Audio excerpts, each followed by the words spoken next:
Bonsoir. Bonjour. Bonne nuit. Bientôt. Nouvelle émission de Marquez-vous. Aujourd'hui, nous allons parler de l'affaire de ce photographe qui se trouvait à Haïti, M. Morel, pendant les événements désastreux qui ont ravagé l'île et la population. Et ce photographe a couvert les premières photos et a cru bon de les mettre à disposition du monde entier et des journaux professionnels en utilisant un réseau social comme Twitter et même plus précisément TweetPic qui permet de charger des photos. Aujourd'hui, il attaque l'AFP à New York pour utilisation de ces photos sans achat des droits de reproduction. Qui a raison, maître? Ben lui a une rémunération. Donc quelque part, il a raison parce que quand il met ces éléments pour montrer, il marque pas, ce sont des photos qui sont libres de droit. Or, en la matière, il faut quand même un document écrit qui doit le tester.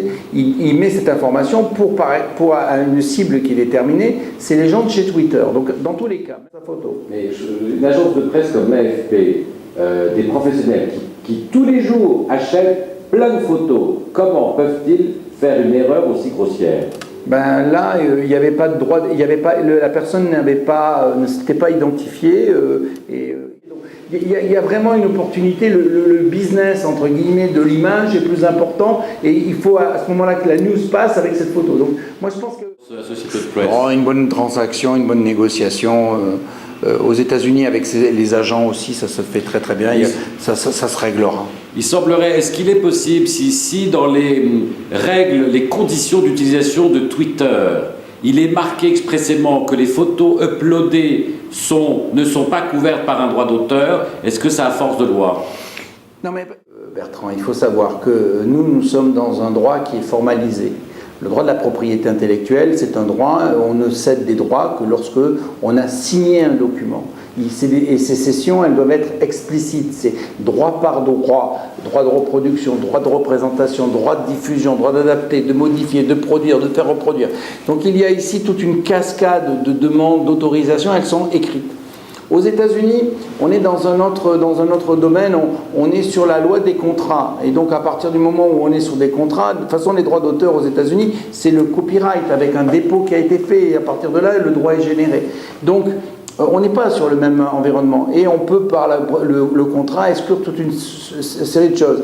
D'abord, cette loi, elle est illégale elle est nulle par rapport à notre réglementation à nous, si jamais on me demande de le regarder par rapport au droit français. Car ce que vous oubliez, c'est que là, on est dans le cadre d'une exploitation commerciale. Et ce que fait l'AFP, c'est une exploitation commerciale. Donc tout ce que vous me dites, c'est un non-sens, cher ami. Cher ami, vous faites ce que vous voulez.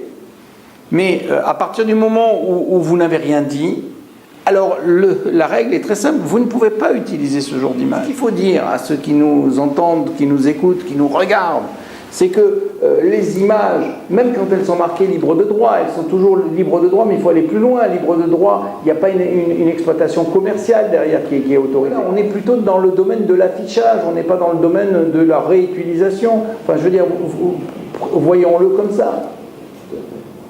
Quelle souplesse d'esprit, maître. Merci beaucoup, à la semaine prochaine.